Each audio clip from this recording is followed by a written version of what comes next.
नमस्कार। आज की शाम बेहद खूबसूरत होने वाली है। भारतीय सांस्कृतिक संबंध परिषद वाराणसी इकाई के कला विश्व कार्यक्रम की श्रृंखला में हम जब बहुत सारे कला साधकों को और कलाकारों को बेहद तसल्ली से सुन रहे हैं, आज की शाम खुद हमें तसल्ली देने वाली शाम है। इस शाम का नाम गज़ल नामा रखा गया है। हम आज की शाम गज़ल की रूह को टटोलेंगे, गज़ल से मुखातिब होकर सिर्फ सुनेंगे नहीं, गुफ्तगू भी करेंगे। आज की शाम को जान देंगे डॉक्टर अंकुर मिश्र, जिन्होंने संगीत एवं मंच कला संकाय काशी हिंदू विश्वविद्यालय से अपनी पूरी पढ़ाई शोध संपूर्ण किया और ख़ुद एक समृद्ध विरासत के संवाहक कलाकार हैं। पंडित बीरेंद्रनाथ मिश्र जी के कुलगौरव हैं और आज इस पूरे कार्यक्रम के मुखिया की भूमिका में बैठे हुए हैं। जब सुर चलेगा तो लय साथ कदम से कदम मिलाकर सुर की उंगलियां पकड़ते हुए चलेंगी और लय में जान डालेंगे पंकज भैया, श्री पंकज राय। वर्तमान में संगीत एवं मंच कला संकाय में कार्यरत गुरुपद पर, और उनके साथ की बजाएगी और उसकी अदायगी कुछ ऐसी है कि गज़ल मानो अपने आप बोल पड़ती है। इन सब के साथ बेहद खूबसूरत तरीके से भराव देने का काम जिसे हम कहते हैं वो करेंगे हेमंत सिंह कीबोर्ड के माध्यम से। और हेमंत हमें इस बात के लिए भी आश्वासित करते हैं कि आने वाली जो हमारी पीढ़ी है या हमारे जो युवा साथी कलाकार हैं वो कितनी संभावनाओं से परिपूर्ण हैं।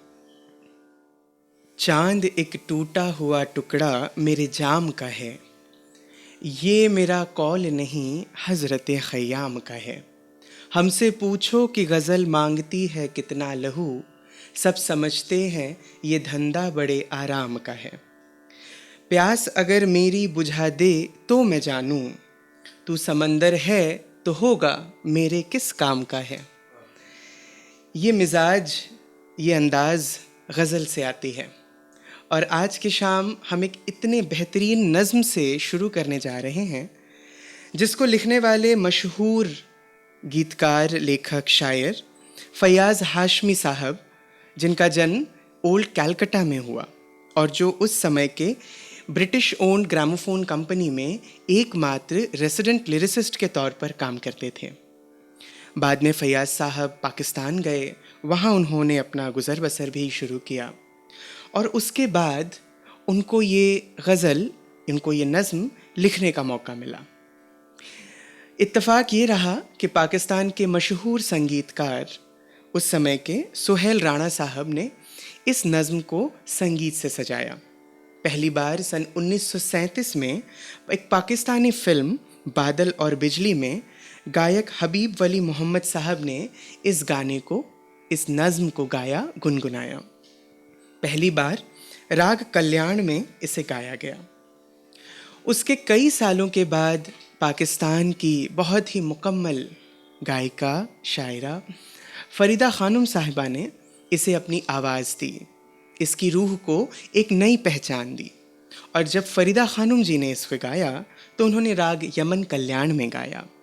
हम आज भी इस नज़्म को गुनगुनाते हैं और हम कहते हैं, तुम ही सोचो ज़रा क्यों न रोकें तुम्हें, जान जाती है जब उठ के जाते हो तुम।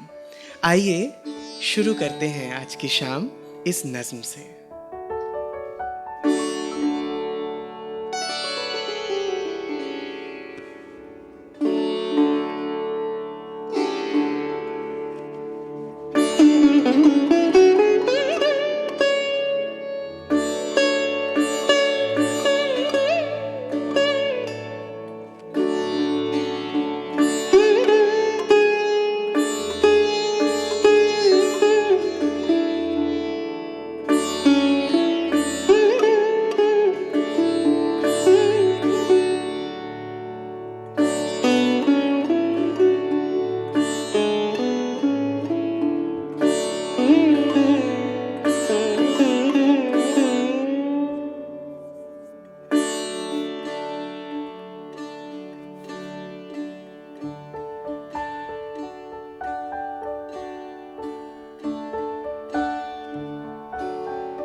दिल सबके पास होता है, दिलदारी सबके पास नहीं होती। एक आशिक के लिए जाड़े के मौसम में मलमल का तकिया है गज़ल। और एक पूरा का पूरा समय रहा है, एक दौर रहा है जब ऐसे शायर, जब ऐसे गीतकार रहे हैं हमारे बीच, जिन्होंने अपनी लेखनी से हर नज़्म को बड़ा मुकम्मल बनाया है। हमारी अगली जो प्रस्तुति है वो अगली प्रस्तुति बेहद खूबसूरत गज़ल की है, जहाँ पर मशहूर शायर, गीतकार, लेखक अहमद फराज साहब लिखते हैं, रंजिश ही सही दिल ही दुखाने के लिए आ। लेकिन इस नज़्म या इस गज़ल से जुड़ा एक बहुत खूबसूरत सा वाक़या है जो आप सबको जानना बेहद ज़रूरी है। हम ये पूरी की पूरी गज़ल सुनते हैं, लेकिन इस गज़ल के अंत के 2 शेर अहमद फराज साहब ने नहीं लिखे हैं। शुरुआत के 6 शेर अहमद फराज के लिखे हुए हैं और उसके काफ़ी बाद यहीं हमारे मेरठ के पास बागपत के इलाके के जनाब तालिफ बागपती साहब उस समय अपने कॉलेज के दिनों में अपनी प्रेमिका के लिए गज़लें लिखा करते थे और वो ये गज़ल हमेशा गुनगुनाया करते थे। अहमद फराज की गज़ल उनके दिल के बहुत करीब की गज़ल थी और एक बार अपने रूठे हुए प्रेमिका को मनाने के लिए उन्होंने और 2 शेर इसमें ऐड कर दिए, जिन्हें हम आज गुनगुनाते हैं, लेकिन बहुत कम लोग जानते हैं कि वो 2 शेर इस गज़ल के ओरिजिनल वर्जन का हिस्सा नहीं है, वो बाद में तालिब बागपती ने लिखा है। वो 2 शेर कौन से हैं? वो 2 शेर यूं हैं कि माना कि मोहब्बत का छुपाना है मोहब्बत, चुपके से किसी रोज़ ये जताने के लिए आ, जैसे तुझे आते हैं ना आने के बहाने, वैसे ही किसी रोज़ ना जाने के लिए आ। आइए इस खूबसूरत सी गज़ल की रूह को छूते हैं और गुनगुनाते हैं हमारे आज के कलाकारों के साथ।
कुदरत की बहुत बड़ी देन है संगीत।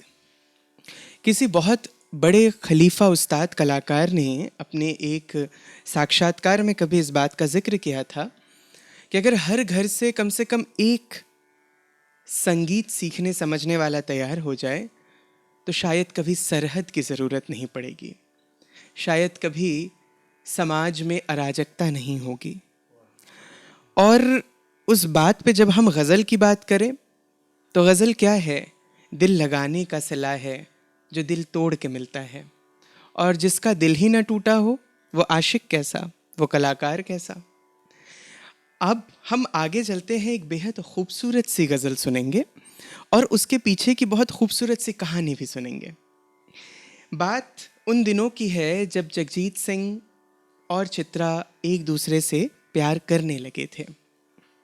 ये सन 1968 की बात है जब चित्रा अपने पति देबू प्रसाद से अलग रहने लगी थी और जगजीत को चित्रा बहुत प्यारी थी, वो उन्हें बहुत प्यार करते थे।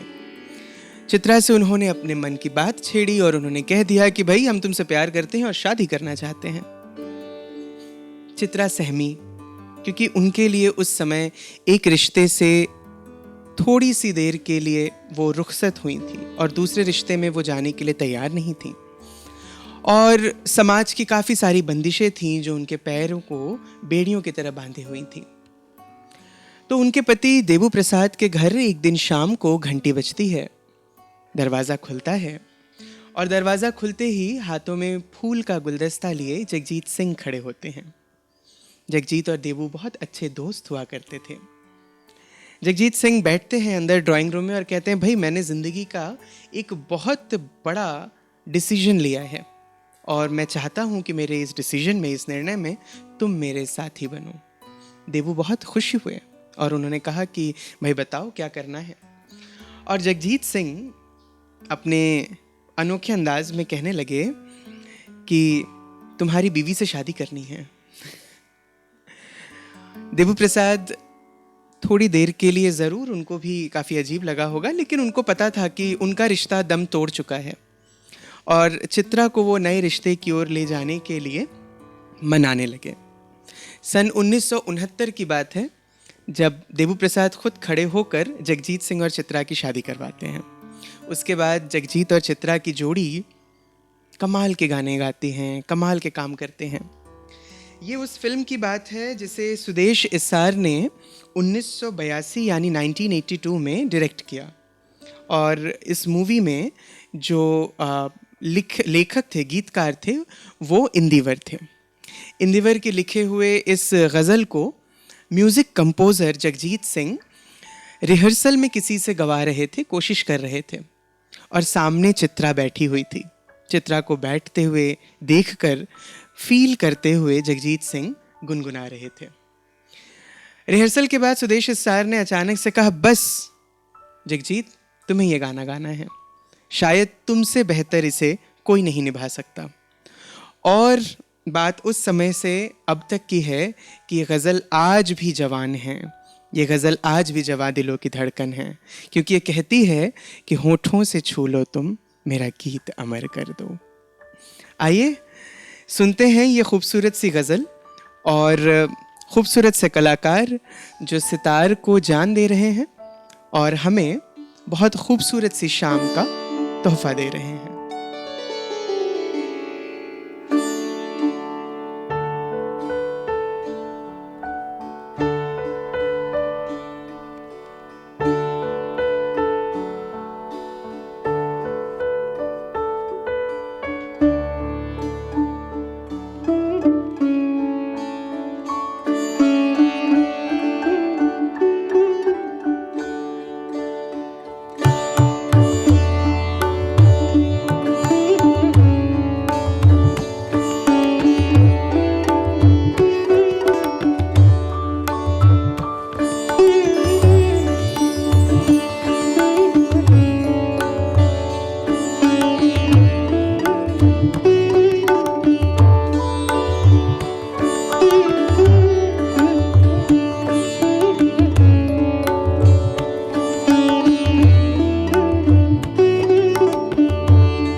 क्या बात है। ना उम्र की सीमा हो, ना जन्म का हो बंधन, जब प्यार करे कोई तो देखे केवल मन। मैंने कहा ना शुरुआत में कि कुछ ऐसी बातें कही गई हैं, और प्यार की भाषा तो ऐसी भाषा होती है जो अच्छे अच्छों को समझा सकती है। और गज़ल की बात हो तो वो तो रूह में अपना एक अलग जगह बना लेती है। तो ऐसी गज़लें लिखी गई, ऐसे फिल्मों में ऐसे अल्फाज लिए गए, ऐसे गीत लिए गए। अब हमारी अगली प्रस्तुति को ही ले लीजिए। वो कुछ ऐसी है कि हम सोचते रहते हैं कि ये कॉम्पोजिशन कैसे किया गया होगा, लेकिन ये कॉम्पोजिशन इतनी जल्दीबाजी में बनाया गया था, किया गया था, और इतना लंबा चल रहा है कि जिन्होंने किया था शायद उनको ये पता भी नहीं होगा कि इतने लंबे समय तक ये चलने वाली बात है। ये बात है 1972 की, जब फिल्म परिचय तैयार किया जा रहा था, और music composer R D Burman थे।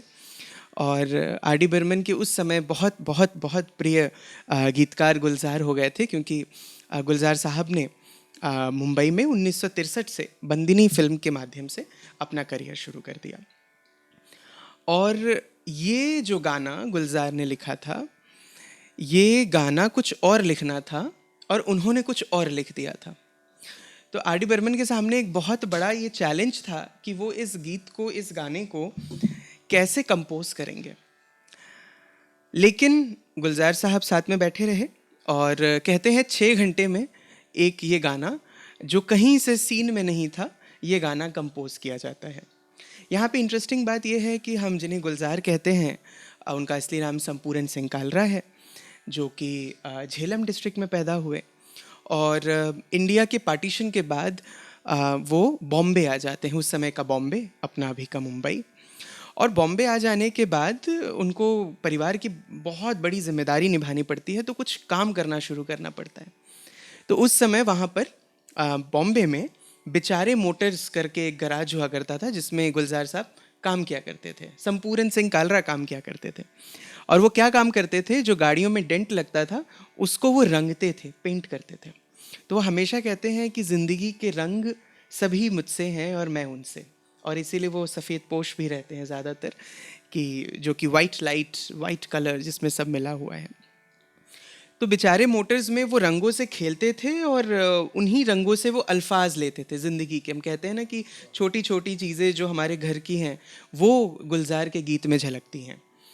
तो कुछ इस तरह से गुलजार की जो साथी उस समय थे, उनको साथ मिला ऋषिकेश मुखर्जी का, बिमोल रॉय का, शैलेंद्र जी का, जिन्होंने उनको बहुत मोटिवेट किया कि अब वो लिख सकते हैं। और इसी तरह से 1963 में बंदिनी से उन्होंने अपना करियर शुरू किया। और उसके बाद ये गाना, जो कि परिचय फिल्म में जया जी पर फिल्माया गया है, और इतना मीठा गाना, जो कि जब बाद में सिल्वर जुबली और गोल्डन जुबली तक गया ट्रैक्स में, तो उनको भरोसा नहीं हुआ था कि उनका ये जो गीत है, जो उन्होंने रात बीत नहीं रही है उस पर उन्होंने लिखा था, और वो रात इसलिए नहीं बीत रही क्योंकि उनका कॉम्पोजिशन नहीं तैयार है, और उनको लग रहा है कि वो रात उनको पनाह दे रही है कि वो कॉम्पोजिशन कर सके, और इस पर उन्होंने एक ये कॉम्पोजिशन तैयार किया। तो ये बहुत खूबसूरत सा वाक़या है कि होना कुछ था और हो गया कुछ और वो हुआ तो यूँ हुआ कि वो आज भी ज़िंदा है। तो आइए, ये जो गीत है, जो बेहद खूबसूरत गीत है, आपने थोड़ा बहुत अंदाज़ा लगा लिया होगा, और बाकी का जो है वो काम हमारे कलाकार पूरी करेंगे। तो आइए वो गीत सुनते हैं और गुनगुनाते हैं। बेहद खूबसूरत गीत है।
खुसरो दरिया प्रेम का उल्टी वाकी धार, जो उतरा सो डूब गया, जो डूबा सो पार। जब बात मोहब्बत की हो, प्रेम की हो, तो ये मोहब्बत किसी भी रिश्ते में हो, अगर मयारी बनाता है तो ऊंचाई से यानी अर्श से फर्श तक भी ले आता है। इसके बाद की जो हम नज़्म, जो कॉम्पोजिशन सुनने जा रहे हैं, उसके गीतकार के साथ भी कुछ ऐसा ही हुआ। हम जो अगली कॉम्पोजिशन सुनने जा रहे हैं वो हम सभी के दिल के बहुत करीब है, सलोना सा सजन है और एक मैं हूँ। इसके गीतकार हैं शाबी अब्बास। बात कुछ 1981 की है, जब शाबी अब्बास दोस्तों के साथ लिखते थे, दोस्ती यारी की महफिल में सुनाते थे। उनके रिश्तेदारी में किसी की ग़ुलाम अली साहब के साथ ज़बरदस्त दोस्ती भरा एक रिश्ता था। तो एक दिन ऐसी दावत हुई घर पर और ग़ुलाम अली साहब आते हैं और किसी ने कहा कि भाई शाबी को सुनिए, बहुत अच्छा लिखते हैं। ग़ुलाम अली साहब ने सुना और ग़ुलाम अली साहब को उनकी कुछ एक कॉम्पोजिशंस बहुत अच्छी लगी। तो 1983 में यानी 1983 में एक एल्बम निकली, मिराज़ गज़ल। मिराज़ गज़ल में ये गीत लिया गया जो कि आशा भोसले जी ने अपनी आवाज़ में गाया। बस शाबी अब्बास के करियर की जो रफ्तार है वो दिन दुनी रात चौगुनी हो गई और उनके दोस्तों ने उनको शुरुआती दौर में बहुत सपोर्ट किया, बहुत सहारा दिया। अब शाबी अब्बास काफ़ी मसरूफ़ रहने लगे, काफ़ी बिज़ी होने लगे, दोस्तों को वक्त नहीं दे पाते थे। अब ये वही दोस्त है जिन्होंने उनको ताने मारने शुरू कर दिए और दोस्तों से मिली इस बेरुखी से शाबी अब्बास कुछ इस कदर टूटे कि वो गुमनामी के अंधेरों में चले गए। 1986 के बाद से शाबी अब्बास ने कोई भी ऐसा काम, कोई भी ऐसी रिकॉर्डिंग नहीं की जो कि आज तक याद हो। बहुत लंबे अंधेरे और गुमनामी के बाद फिर 1990 में उनको लेकर आई उनकी ही एक दोस्त, जो पाकिस्तान की उस समय की मशहूर गायिका रही हैं। उसके बाद शाबी अब्बास को कहा गया कि वो कुछ लिखें और 1990 में उन्होंने लिखा पैवस्ताए शजर और उसके 9 साल बाद 1999 में उन्होंने लिखा हरफे सौदाई। तो कहने का ये मतलब है कि दोस्ती का आलम जो न करा दे, एक फर्श में रहने वाले इंसान को अर्श तक ले गया, फिर उसको गुमनामी के अंधेरों में और फिर अंधेरे से बाहर निकालकर चकाचौंध में, रोशनी में। लेकिन शाहिद अब्बास की लिखी वो नज़्म, वो गीत जो आशा भोसले ने अपने आवाज़ में गाया है, आज हम आइए आपको वो सुनाते हैं। और वो आज भी जवां हैं, कल भी जवां होगी, क्योंकि वो शाबी अब्बास ने बड़े दिल से लिखा था। दिल से लिखी हुई कोई भी चीज़ कभी खाली नहीं जाती, कभी सूख नहीं सकती।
गज़लनामा की शाम की जो अगली नज़्म है वो बेहद खूबसूरत नज़्म है।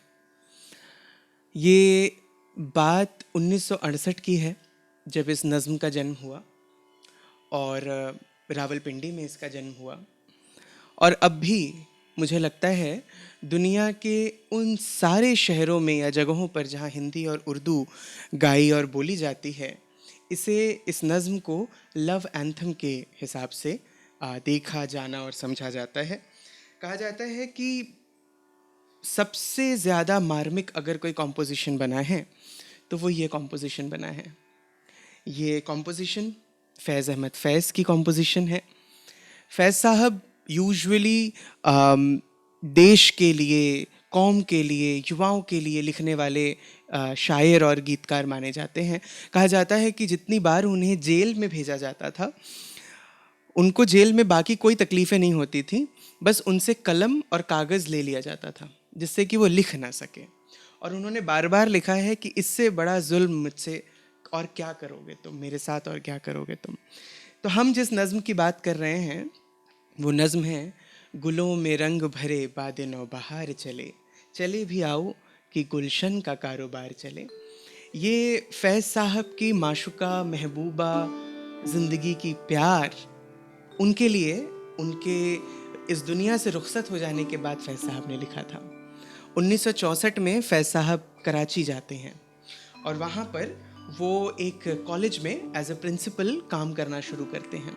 वो जिस कॉलेज में प्रिंसिपल के तौर पर काम करते हैं, उनके जो मालिक उस समय थे वो हामिद हारून साहब थे, जो कि पाकिस्तान के एक प्रतिष्ठित पत्रकार के पत्रिका के सीईओ थे। और उनकी बुआ, डॉक्टर हामिद हारून की बुआ डॉक्टर शौकत हारून, जो कि उस समय उस फाउंडेशन का देख रेख भी करती थी, उनसे इश्क हो गया फैज़ अहमद फैज़ को। डॉक्टर शौकत हारून के इश्क में पढ़कर बहुत सारी चीज़ें उस समय लिखते थे फैज़, लेकिन शर्म और हया के उस पर्दे के पीछे उन्होंने कभी इसका जिक्र नहीं किया। और 1968 में अचानक रुखसत हो जाती हैं इस दुनिया से डॉक्टर शौकत हारून। और ये ख़बर उसी समय रावलपिंडी के होटल फ्लैशमैन्स में फैज़ अहमद फैज़ को ये ख़बर मिलती है। ऐसा कहा जाता है कि इस ख़बर के सुनने के बाद वो ख़ुद को उस कमरे में बंद कर लेते हैं और कुछ 2.5 दिनों के बाद वो अपने आप को उस कमरे से बाहर निकालते हैं। उनके हाथ में एक कोरा कागज़, जो कि उस समय एक नज़्म में रची पगी कागज़ दस्तावेज़ बन गया था और उसमें लिखा था गुलों में रंग भरे बादे नौ बहार चले, चले भी आओ कि गुलशन का कारोबार चले। मेहदी हसन साहब ने इसे गाया, उसके बाद इसे बहुत सारे लोगों ने अपने अपने अंदाज़ में गाया। लेकिन ये जो दर्द का रिश्ता है जो मिटाए नहीं मिटता, ये जो हस्ती है इश्क की हटाई नहीं हटती, ये ताउम्र जवां रहेगी, ताउम्र सुनते रहेंगे। इस नज़्म के क्या कहने, फैज़ के क्या कहने, आइए सुनते हैं इसे।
गज़लनामा की इस शाम की अगली गज़ल जो है वो बेहद खूबसूरत गज़ल है।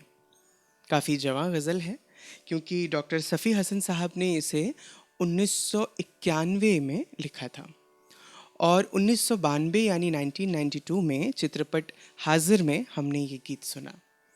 मैं यहाँ तारीफ़ करूँगा हमारे जो म्यूज़िक कंपोज़र इस गीत के रहे हैं और गायक हरिहरन साहब की।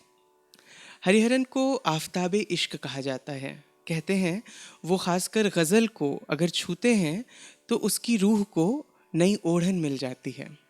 हरिहरन ने जिन गीतों को अपनी आवाज़ से सजाया है वो गीत मोहब्बत और इश्क करने वालों के लिए वो ठंडी तासीर बन गई है जिसकी ठंडक उन्हें गर्मी में चलने वाले लू में भी मिलती रहती है।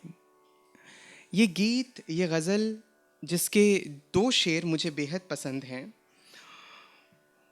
वो शेर कुछ ऐसे हैं कि ये और बात है कि तू हर रहे ख़याल में है कि तेरा नाम ज़बां से लिया लिया ना लिया, मेरे ही नाम पे आया है जाम महफ़िल में, ये और बात कि मैंने पिया पिया ना पिया। इश्क कितनी संजीदा सी चीज़ है। इसे बोस्की, गुलजार साहब की बेटी मेघना गुलजार का भी नाम बोस्की है और बोस्की एक बहुत खूबसूरत सिल्क की प्रजाति को कहते हैं जो बहुत नाजुक होती है। तो रूह किसी भी गज़ल की बोस्की हो जाती है जब उसे हरिहरन जैसे सरीखे लोगों की आवाज़ मिलती है। डॉक्टर अंकुर मिश्र, श्री पंकज राय और श्री हेमंत सिंह बेहद खूबसूरत सा गज़लनामा आप सबकी खिदमत में पेश कर रहे हैं। आइए सुनते हैं ये गज़ल और जी लेते हैं और कुछ लम्हे इश्क में।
बात है, बहुत ही संतुलित तबला।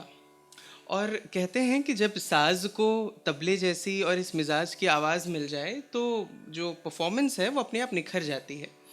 ये बात मुझे एक चीज़ मेरे जहन में इसी से घुलती है कि जो ओरिजिनल कॉम्पोजिशन है हाजिर एल्बम के सारे गज़लों की, उसमें ओरिजिनली उस्ताद ज़ाकिर हुसैन साहब ने तबले पर इसे सहयोग किया, संगत किया, बजाया है। और इससे एक बात और मेरे जहन में घुलती है कि गज़ल की दुनिया में जो गुल खिलने वाली बात है, जो एक फूल के खिलने वाली बात है, हरिहरन साहब की ज़िंदगी में इसके बाद जो गज़लों का कारवां रहा वो बहुत खूबसूरत रहा। अब तक कुछ 15,500 गाने उन्होंने गाए हैं 10 से ज़्यादा क्षेत्रीय भाषाओं में। तो ये जो जुगलबंदी रही ये बहुत खूबसूरत रही, और उस्ताद ज़ाकिर हुसैन साहब का तबला इसके थ्रू हम लोगों को ओरिजिनल ट्रैक में सुनने को मिला। खुशनसीबी सबकी सीरियसली, और अभी पंकज भैया ने बहुत ही संतुलित इस पे सहयोग प्रदान किया। और अब हम आगे बढ़ेंगे। जो गज़लनामा है, घड़ी की सुइयाँ जो है ना, वो उस महबूब की तरह है जो जीने भी नहीं देती और मरने भी नहीं देती। जब शाम गज़ल की हो तो फिर घड़ी पर पर्दे लगा देने चाहिए, लेकिन वक्त पर चलना भी आशिकी का मिजाज है। घड़ी की सुइयाँ ना मिले तो महबूबा का दीदार कैसे होगा। और इसी जो है बात को लेकर दिल में दबाए हम आगे चलते हैं एक ऐसी गज़ल को सुनने के लिए जो गज़ल उस फिल्म के लिए बड़ा हिट साबित हो गया। सरफरोश एक मूवी, और सरफरोश का नाम सुनते ही पहला जो गीत हमारे जहन में घुलता है, जी हाँ, वो वही गीत है जिसको आप सब अब गुनगुनाना शुरू कर चुके होंगे। इससे जुड़ा एक वाक़या बस ये है कि निदा फ़ाज़ली साहब के पास इस गज़ल को लिखने की गुजारिश करने ख़ुद नसरुद्दीन शाह साहब गए थे, क्योंकि निदा फ़ाज़ली बहुत चुनिंदा काम करते थे। और जब वो बॉम्बे आए, इंडिया के पार्टीशन के कुछ 18 साल बाद वो काम की तलाश में ग्वालियर से बॉम्बे चले जाते हैं और उनकी बाकी की फैमिली पाकिस्तान चली जाती है। मुशायरे वगैरह में उनको बहुत लोग सुनते हैं और नसरुद्दीन शाह साहब को बहुत पसंद आती है उनकी लेखनी। तो जब बात होती है कि गज़ल गाई जाएगी और वो गज़ल कौन पिरोएगा, तो निदा साहब के पास ये जो है आमंत्रण लेकर पहुंचते हैं और वो गीत लिखा जाता है, वो गज़ल लिखी जाती है। इश्क को कितने खूबसूरती से उन्होंने लिखा है कि हम लबों से कह न पाए उनसे हाले दिल कभी, और वो समझे नहीं ये खामोशी क्या चीज़ है। खामोशी जहाँ शोर करती है, मोहब्बत वहीं से शुरू होती है। तो आइए सुनते हैं एक बेहद बेहद जवान गज़ल जो सदियों तक ऐसे ही इश्क और आशिकी करने वालों का एंथम बना रहेगा। होश वालों को खबर क्या, क्या बात है।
गज़लनामा के इस सफ़र को अभी खूबसूरत सा अंजाम देना है।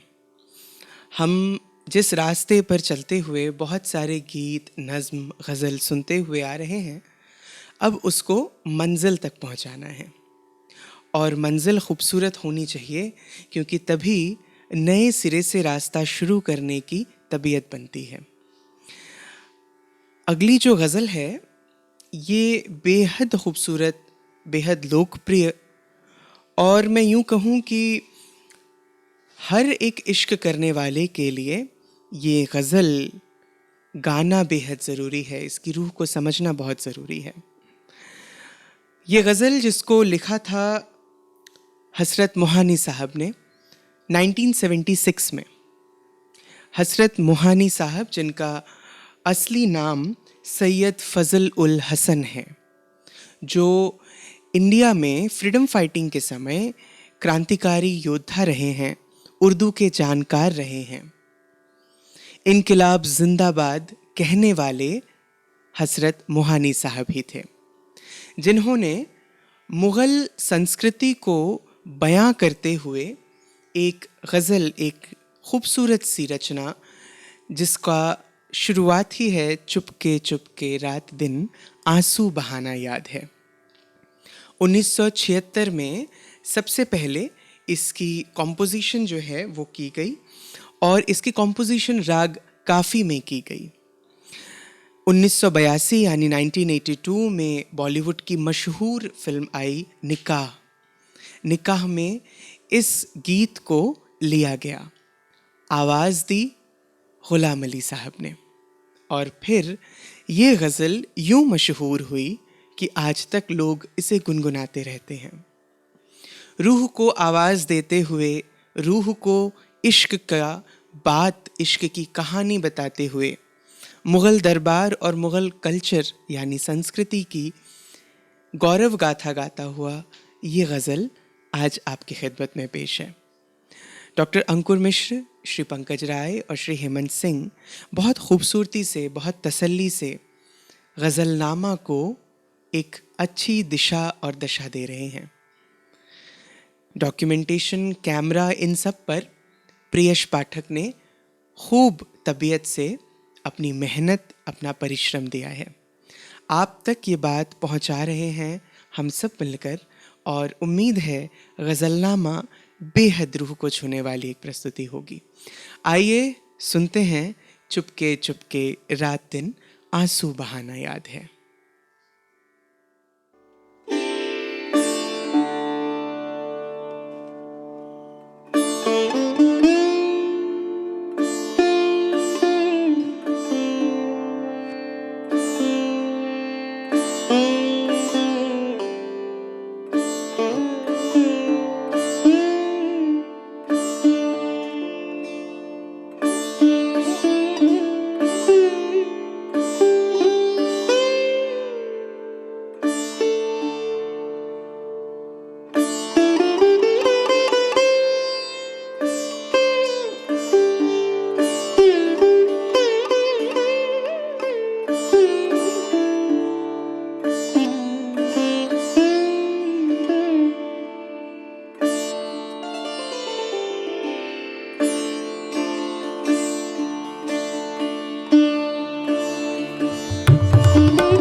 गज़लनामा को बहुत खूबसूरती से एक अंजाम तक पहुंचाया है सभी कलाकारों ने।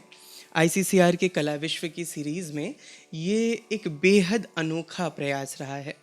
इस शाम के लिए अगर मैं यूं कहूं कि शबे विसाल है, गुल कर दो इन चरागों को, खुशी की बज़्म में क्या काम जलने वालों का। और अब मैं अंकुर जी से गुजारिश करूंगा, अभी तक वो अपनी साज़ को आवाज़ दे रहे थे, अब अपनी आवाज़ में अपनी अनुभव, अपनी बात अपने सुनने वालों तक पहुंचाएं। मैं सभी को नमस्कार करता हूँ और आज इस सुंदर शाम के लिए, इस सोच के लिए, ऐसा एक थीम मुझे जो दिया गया, इसके लिए मैं आईसीसीआर को धन्यवाद करूँगा। और मैं हृदय से धन्यवाद करूँगा हमारे सभी साथियों का, जिन्होंने इस आयोजन को पूर्ण किया। इन गज़लों को बजाना सितार पे, क्योंकि ये गायकी की चीज़ है, इनको बजाना सुनने में जितना अच्छा लगता है उतना बजाने में मुश्किल होता है। मैंने अपनी तरफ से पूरी कोशिश की है कि आपको अच्छा लगा हो। आज की शाम के लिए मैं अपने सभी सहयोगी कलाकारों का धन्यवाद करना चाहूँगा। हमारे साथ श्री पंकज राय जी तबले पर, जो बहुत सुंदर संगत कर रहे थे। श्री हेमंत सिंह जी, जिन्होंने कीबोर्ड से पूरे माहौल को बनाए रखा। और आज के इस पूरे कार्यक्रम का एक बहुत ही सुंदर संचालन करने के लिए मैं हृदय से श्री सौरभ चक्रवर्ती जी को धन्यवाद देना चाहूँगा। और हमारे साथ आज इस कार्यक्रम को, पूरे कार्यक्रम को रिकॉर्ड करने में और इसको पूरी तरह से कंप्लीट करने में जो सबसे अहम भूमिका निभाए, वो कैमरे के पीछे श्री प्रियेश पाठक और श्री महेश प्रथमा कुमारा, इन लोगों ने बहुत ही बड़ा रोल प्ले किया है। और मैं आप सभी दर्शकों को भी धन्यवाद देना चाहूँगा, जो आप इस कार्यक्रम में हमसे जुड़े रहे और इस कार्यक्रम का आनंद लिया। सभी को धन्यवाद।